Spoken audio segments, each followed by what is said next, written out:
నేను doctor Uday Gautam, neuro surgeon, Gautam neuro care hospitals. ఈరోజు జేఎన్టీయూ కాలేజ్కి వచ్చాము, మెకానికల్ ఇంజనీరింగ్ బ్రాంచ్ వాళ్ళకి. So we're organizing 2K run and as part of brain and heart stroke awareness program. ఈరోజు వీళ్ళందరికీ కూడా బ్రెయిన్ స్ట్రోక్, హార్ట్ స్ట్రోక్కి రావాల్సిన అంటే వచ్చే కాజెస్, తీసుకోవాల్సిన ప్రికాషన్స్, అంటే యంగేజ్లో వచ్చే స్ట్రోక్స్కి రీజన్స్ అన్నీ ఎక్స్ప్లెయిన్ చేసాము.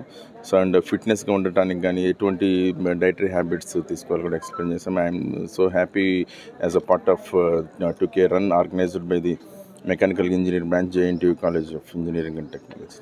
Thank you.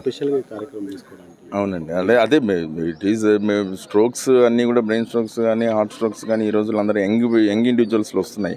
So old age వాళ్ళకి ఉన్న ప్రికాషన్స్ అన్నీ వాళ్ళకి ఆల్రెడీ తెలిసి వస్తాయని, యంగ్ వాళ్ళకి ఇట్స్ బికాజ్ మేము చాలా యంగ్లో ఉన్నాము, మాకేం కాదు అనుకుని ఫీల్ అవుతుంటారు వాళ్ళందరూ కూడా. Because of the over stress and life style habits ఏదైతే ఉన్నాయో, స్మోకింగ్ కానీ, ఆల్కహాల్ కానీ, డ్రగ్స్ కానీ, హెవీ బింజ్ ఈటింగ్ కూడా. I'm stressing on the binge eating. చాలామంది బింజ్ ఈటింగ్ చూడరు, ప్రాసెస్ ఫుడ్ గురించి కానీ they don't think about the out side food and late night foods అన్నీ కూడా మాట్లాడరు. Every one speak about the habits.